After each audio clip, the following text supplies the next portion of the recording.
So we're going to find two numbers whose sum is 12 and whose product is a maximum. Any guesses? Should it be 7 and 5 or 4 and 8? Which one's closer? 7 and 5's product is 35, 4 and 8 is 32. So that seems to be better than, well, two numbers whose sum is 12. Okay? I said 7 and 5 is an example. Would you agree? 4 and 8 is another example. But you need the product, if you multiply those two numbers, to be a maximum. Could be 6 and 6. Could be 3.7 and 8.3. Right? I'm just doing whole numbers for mental math to begin with, but you could have decimals in here as well. And the product of 7 and 5 is 35. The product of 4 and 8 is 32. So far it seems like 7 and 5 is better, but is that going to be the best one? A maximum is as high as it can go, the biggest possible, whereas a minimum is as small as it can go. So we want the product, or when we multiply those two numbers together, to be a maximum. If it was a minimum, would it be as close to 0, or would it also be negative? Well, it would include negatives.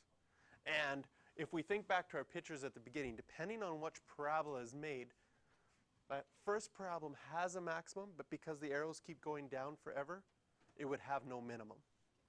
And our second one has a minimum, but keeps going up forever. So what we're trying to say with this question here, this number problem, it's going to have a maximum. It's going to make a parabola where we have a highest point. Now, we don't know what those two numbers are, but I can say my first number, I can put a variable. Let's say it's x. What would my second number be then in terms of x? You could pick another letter, but if we know our first number is x, our second number has to be whatever's left from 12, because they two have to add up. If one number is x, if I tell you one number is 5, you'd say, well, the other number has to be 7, because 12 minus 5 is 7. If one number is 6, the other number would have to be 6, because 12 minus 6 is 6. And so what we're going to try to do is we're going to try to make an equation, and we're going to try to make an equation for whatever we're trying to find either the maximum or minimum is. Since we want to find a maximum product, we need to make an equation. Our product is equal to our first number, which is x, multiplied by our second number, which is 12 minus x.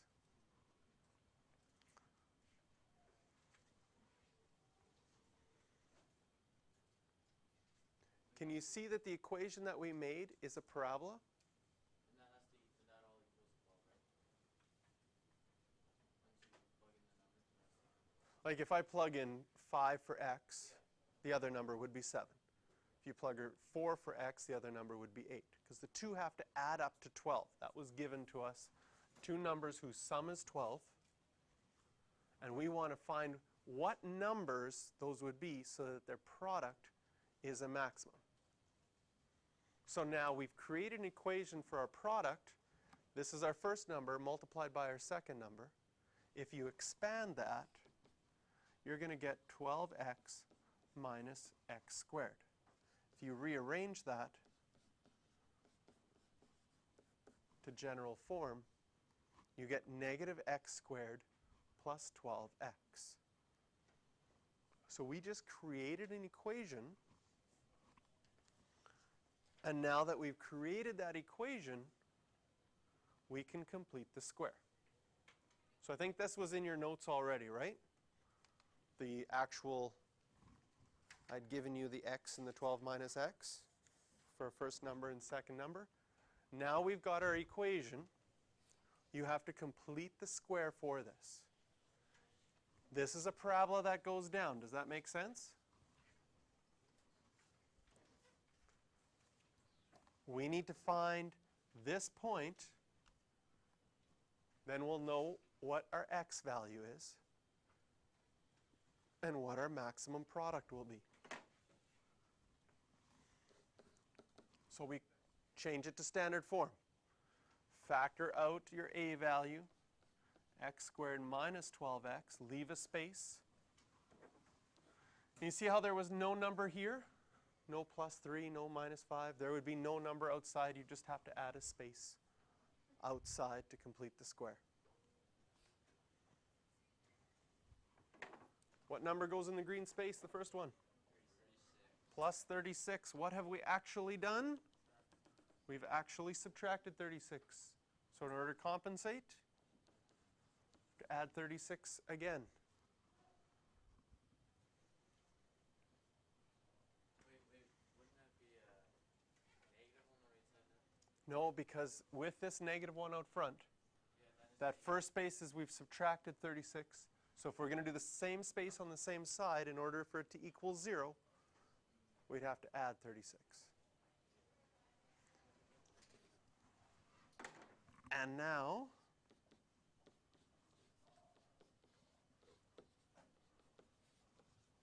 we get our vertex to be 6, 36.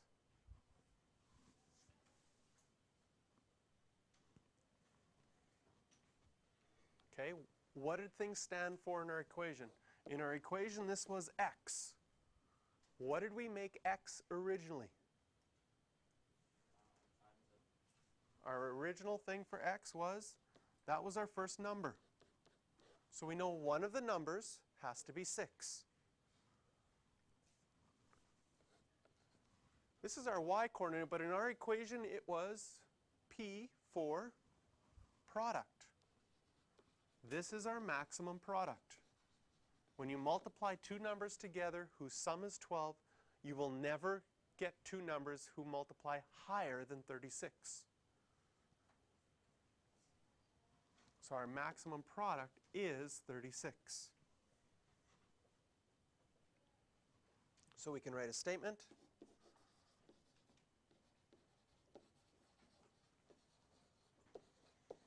If the first number is 6, what's the second number? Also 6, because they had to add to 12. And the max product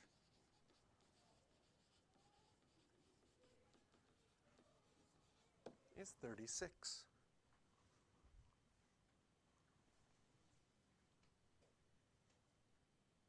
So if we go to that little graph that we temporarily drew, we found out that this vertex, its coordinate is 6, 36. If you put in 5 for x,